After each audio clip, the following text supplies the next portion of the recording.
The year is 1971. A nation is fighting for its very soul.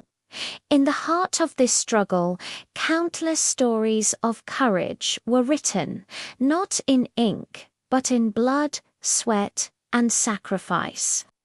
Today, we're going to follow one such story, a tale of a young freedom fighter, a vital mission, and a desperate escape across the mighty Padma River. This isn't just history, it's a testament to the unyielding spirit of human freedom. Imagine the landscape.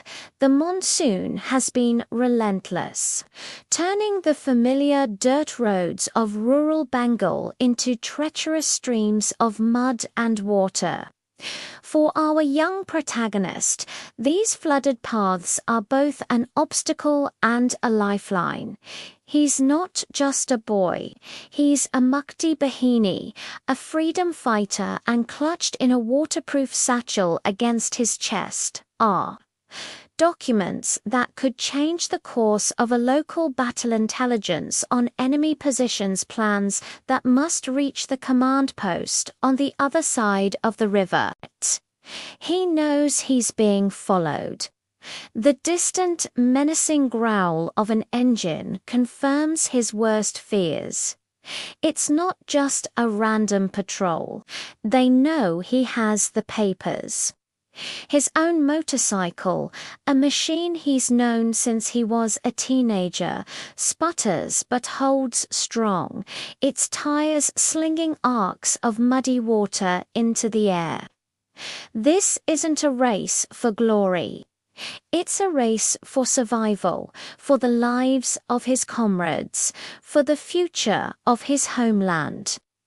The air is thick, not just with the humidity of the monsoon, but with palpable tension. Every snap of a twig, every rustle of leaves could be the enemy closing in. He pushes the bike harder, the engine screaming in protest. The chase is relentless.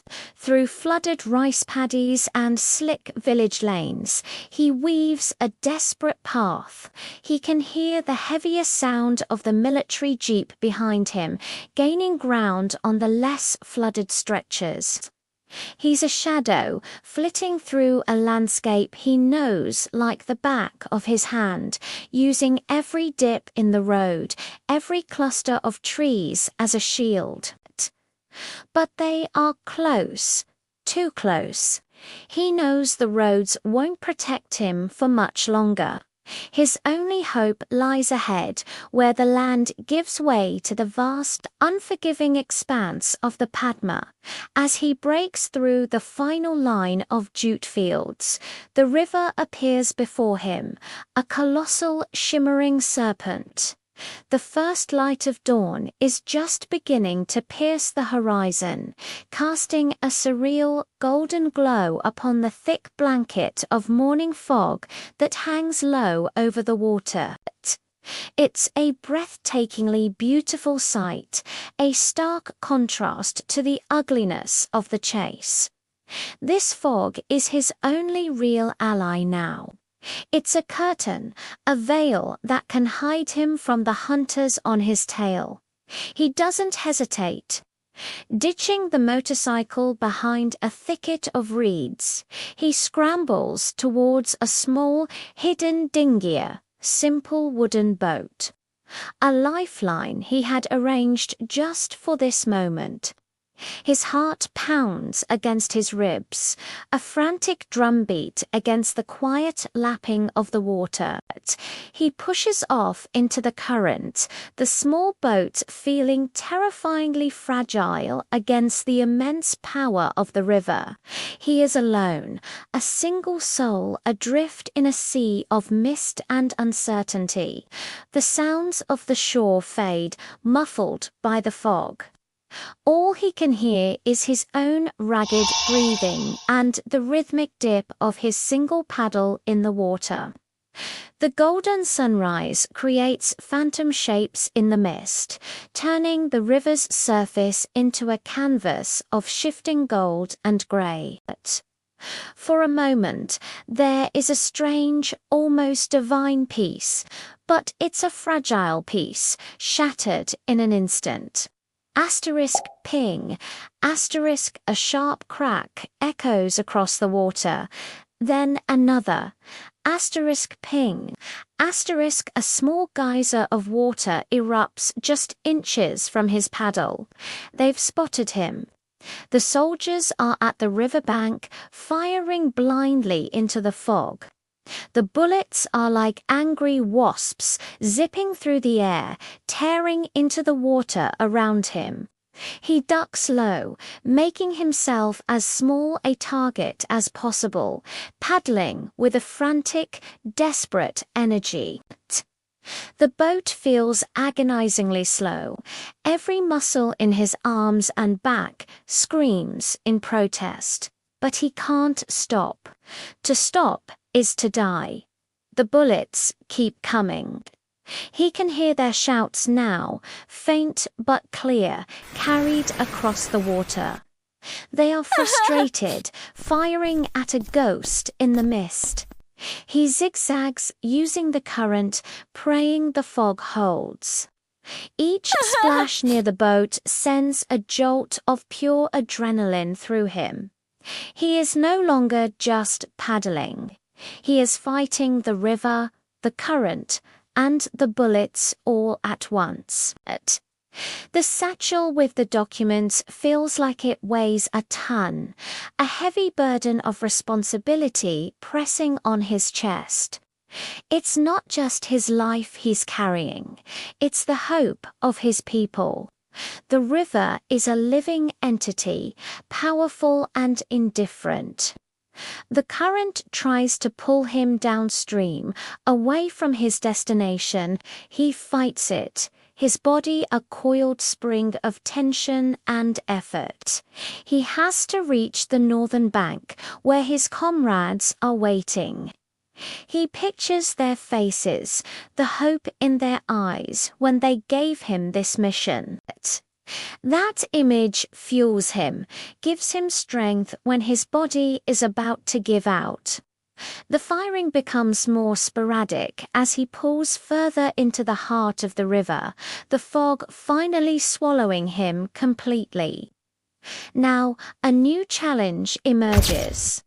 Silence. The terrifying silence of being lost. The fog is so thick he can't see either bank. He is adrift in a world of white. Did he pass his destination? Is he paddling in circles? Doubt, cold and sharp, begins to creep in. He has to trust his instincts, the feel of the current he's known since childhood. He keeps the faint glow of the rising sun to his right, using it as a celestial compass. It's a primal form of navigation, a buoy against an element, guided by the sun and his own unshakable will. He paddles on, for how long he doesn't know. Time loses all meaning. There is only the paddle, the water, the fog, and the burning in his muscles. He is an island of determination in a sea of uncertainty. Then, through a thinning patch of mist, he sees it. A dark line on the horizon. Land, the northern bank. A wave of relief, so powerful it almost buckles him, washes over. He's made it. He's almost there, with his last reserves of strength. He paddles harder, the boat cutting through the final stretch of water. The shore grows clearer, the familiar sight of mangrove trees and tall grass welcoming him home. He can see figures waiting, emerging from the tree line. For a heart-stopping second, he fears it's a trap. But then he recognizes a face, and a hand is raised in a silent signal. They are his people. They are the Mukti Bahini. The keel of his small boat grates against the sandy bank. Hands reach down to help him, pulling him and his precious cargo to safety. He stumbles out, his legs weak and trembling, collapsing onto the damp earth. He can barely stand, but he manages to pull the satchel from his chest. He pushes it into the hands of his waiting commander, his mission complete. Looking back, the river is a vast, empty stage. The fog is lifting, revealing the sheer distance he has crossed. The golden sun is now high in the sky, illuminating a scene of quiet triumph. On the far bank, there is no sign of the enemy. They have been defeated, not by a gun, but by the courage of one young man and the river that shielded him. This story, though fictionalized, represents the very real bravery of thousands of young men and women during the 1971 Liberation War. They were ordinary people who, when faced with extraordinary circumstances, discovered an incredible well of courage within themselves. They navigated not just treacherous rivers, but a treacherous political landscape, all for the dream of a free and independent Bangladesh. Their sacrifices are the bedrock upon which the nation was built. Thank you so much for joining us on this journey back in time. Stories like these are vital. They remind us of the price of freedom and the resilience of the human spirit. If this story moved you, please consider hitting that like button and subscribe to our channel for more tales of history and heroism. Your support helps us continue to bring these important narratives to light. Until next time, stay curious and never forget the lessons of the past.